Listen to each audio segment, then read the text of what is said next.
नमस्कार दोस्तों, मैं डॉक्टर जिलानी। आज हम बात करेंगे एक ऐसी बीमारी के बारे में जो बहुत ही ख़ास है और ख़ास करके डॉग्स में जो है पूरी दुनिया में बीमारी पाई जाती है। इस बीमारी का नाम है कैनाइन डिस्टेम्पर और ये कंटाजियस डिजीज है। इसका मतलब होता है जो कांटेक्ट से टच करने से पहले या जो इन्फेक्टेड जानवर है वो किसी भी चीज़ से अगर टच हुआ है, उससे हेल्दी जानवर टच हो तो उससे ये फैलती है।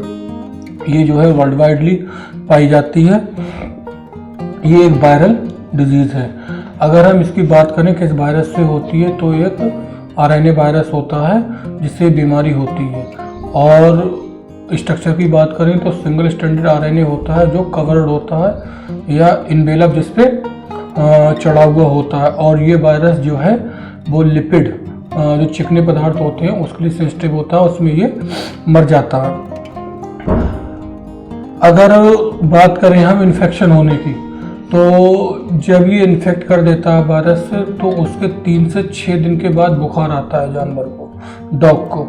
और उस समय अगर बुखार आया और डॉग जो है पप है, मतलब बच्चा है, 1 साल की कम उम्र का है, तो बेहतर ये होता है कि उसका एक बार ब्लड सैंपलिंग जरूर कर लेना चाहिए और ल्यूकोपीनिया को चेक कर लेना। ल्यूकोपीनिया का मतलब होता है जो वाइट सेल्स होती हैं, वाइट ब्लड सेल्स होती हैं जो बॉडी में हमारे भी होती हैं और डॉग के भी होती हैं, इनकी मात्रा कम हो जाती है। उसमें स्पेशली लिम्फोसाइट्स होती हैं। अगर हमने इसको चेक नहीं किया और केवल फीवर की दवाई दे दी और वो फीवर ठीक हो जाता है, कुछ समय बाद सबसाइड हो जाता है। और सबसाइड होने के बाद क्या होता है कि जब ये दोबारा बुखार आएगा तो दोबारा बुखार आने से पहले ये इसमें कुछ लक्षण डेवलप होते हैं। एक तो नाक से जो होता है सीरस नेजल डिस्चार्ज आता है, यानी कि बिल्कुल पानी की तरह होगा। दूसरी चीज़ ये होती है कि जो आँख से पानी आएगा उसमें पस होगा, मतलब पीला पीला होगा, गाढ़ा म्यूकोप्लान्चर होगा, जानवर लेथार्जी हो जाएगा। और लेथार्जी होने के साथ साथ जानवर जो है खाना पीना छोड़ देगा। और जो उसका गैस्ट्रोइंटेस्टाइनल ट्रैक्ट होता है, जो पाचन तंत्र होता है, वो पाचन तंत्र और रेस्पिरेटरी ट्रैक्ट में सेकेंडरी बैक्टीरियल इन्फेक्शन हो जाता है, जिसके कारण क्या होता है कि कुछ अलग तरह की परेशानियां डेवलप हो जाती हैं जो पेट से रिलेटेड और लंग से रिलेटेड होती हैं। इसके अलावा क्या होता है, जब ये कैनाइन डिस्टेम्पर एक्यूट फेज में होता है, एक्यूट फेज का मतलब कि तुरंत का हुआ होता है, तो उस समय क्या होता है कि अगर हम देखेंगे तो देखने पे क्या होता है कि एक तो ब्रेन में एक माइलिन शीट होती है और माइलिन शीट का जो होता है इन्फ्लामेशन हो जाता है, और ब्रेन का इन्फ्लामेशन दोनों का मिलाकर एनसेफेलोमाइलाइटिस इस तरीके की एक परेशानी होती है जो इसके अंदर डेवलप होती है। और जब इसमें ब्रेन के सिम्टम्स शुरू हो जाते हैं ये बहुत ख़तरनाक होते हैं। और दूसरी चीज़ ये होती है कि आप देख सकते हैं जो इसका पंजा होता है, ये सोल होती है पंजे की, इसमें हाइपर केराटोसिस डेवलप हो जाती है। मतलब ये स्किन जो है, स्किन में थिकनिंग शुरू हो जाएगी और बहुत हार्ड सरफेस सा हो जाएगा। इसके अलावा ये होता है नेजल प्लेनम, ये एरिया डॉग्स में, तो यहाँ पर भी जो होता है hyper keratosis like symptoms develop होंगे और बहुत ज़्यादा तकलीफ मतलब जानवर को महसूस होगी और आगे स्किन हार्ड हो जाएगी। तीसरी चीज़ जो होती है कि पप जो होता है बच्चा, तो उस बच्चे में दांत निकल रहे होते हैं, तो अगर कैनाइन डिस्टेम्पर उसको हुआ है तब क्या होगा, इनेमल, दांत 2 चीज़ों से मिलकर बनता होता है, एक डेंटाइन होता है, एक इनेमल होता है। जो हार्डेस्ट पार्ट होता है, सख्त पार्ट होता है दांत का, वो इनेमल होता है जो बाहरी होता है। तो इसमें क्या होता है, इनेमल जो है उसका हाइपोप्लेसिया हो जाता है, मतलब वो ग्रोथ नहीं कर पाता, जिसकी वजह से जो है दांत कंप्लीटली इरप्ट नहीं करते हैं। अगर हम नर्वस सिस्टम की जो नर्वस साइन है, ब्रेन में जब इन्फेक्शन होने के बाद जो साइन डेवलप होते हैं उनकी बात करें तो उसमें एक तो आपको जानवर के अंदर सर्कलिंग मूवमेंट मिलेगा। दूसरा टिल्ट हेड, मतलब जो होता है वो सर को झुकाए रखेगा, किसी भी साइड झुकाए रखेगा। उसके अलावा होता है निस्टैग्मस, जो आँख की आई वाल जो होती है इसको ऐसे इस तरीके से घुमाना। और पैरेसिस टू पैरालिसिस, पैरेसिस का मतलब होता है पार्शियल पैरालिसिस को पैरेसिस बोलते हैं, जिसके बाद जो होती है पूरी पैरालिसिस डेवलप हो जाती है। और कुछ होता है जैसे focal to generalize seizure, seizure आप जानते हैं मिर्गी टाइप सिम्टम्स को कहा जाता है, जिसमें अजीब से लक्षण पैदा होते हैं, कहीं फड़फड़ा रहा है इंसान, कहीं तड़प रहा है, कहीं कुछ हो रहा है, तो ये सीजर कहलाता है। तो ये फोकल, अगर फोकल होगा तो यानी कि हाफ ब्रेन जो है वो इन्फेक्टेड हुआ है, फुल सीजर फुल जनरलाइज होगा तो फुल ब्रेन का सिस्टम मतलब जो है इन्फेक्टेड है।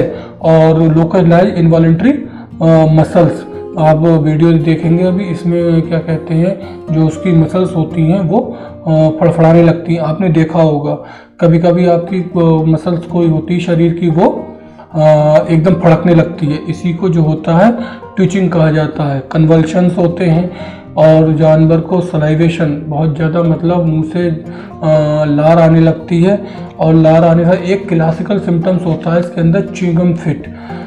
इसका मतलब क्या होता है, जब हम चिंगम खाते हैं तो अपना मुंह चलाते रहते हैं।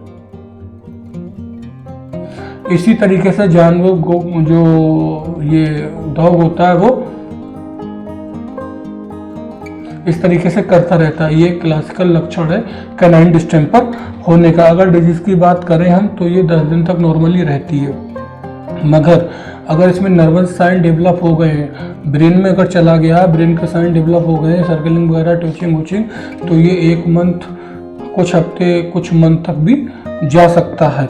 और इसमें क्या होता है, जो माइलिन शीट होती है, जैसे मैंने बताया एन्सेफेलोमाइलाइटिस होती है, वो डीमाइलेशन होना शुरू हो जाता है, मतलब डिजनरेशन उसका शुरू हो जाता है।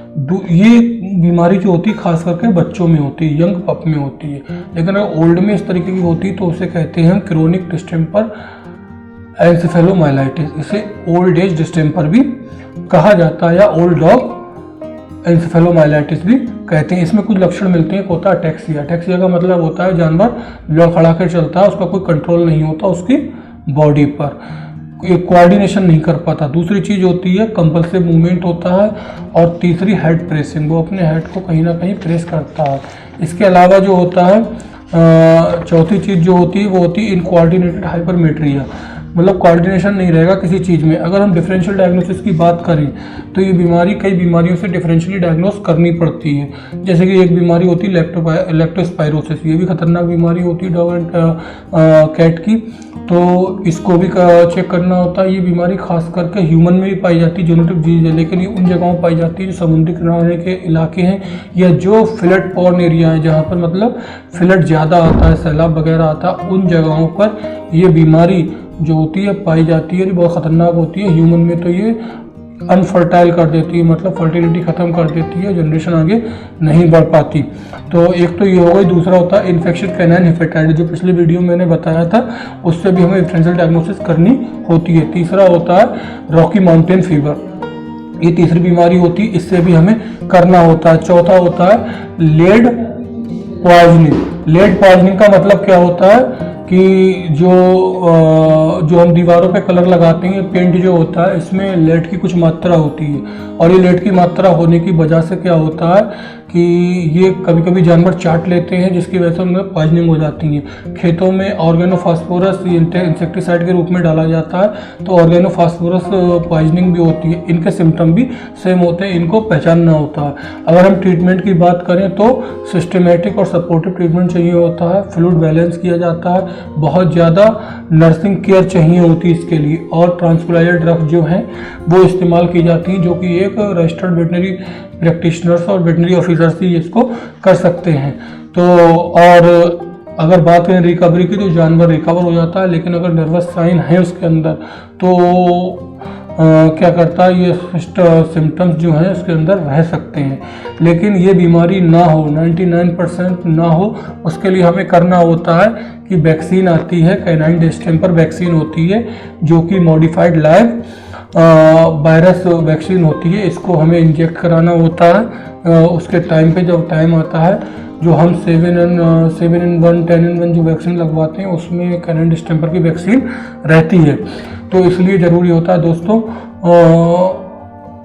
अगर इस तरीके की कोई भी लक्षण आपके जानवर में मिलते हैं तो आप तुरंत अपने आसपास के वेटनरी ऑफिसर से या वेटनरियन से जो है संपर्क करें और अपने जानवर का ट्रीट कराएं, क्योंकि ये बहुत खतरनाक बीमारी है। और अगर मेरा वीडियो आपको पसंद आया हो तो इसे लाइक करें, अपने दोस्तों से शेयर करें, और जो एनिमल लवर हैं उनके से शेयर करें, और मेरे चैनल को सब्सक्राइब करें ताकि इसे ज़्यादा से ज़्यादा ये वीडियो लोगों तक पहुंच सके, और जब भी मैं कोई वीडियो अपलोड करूं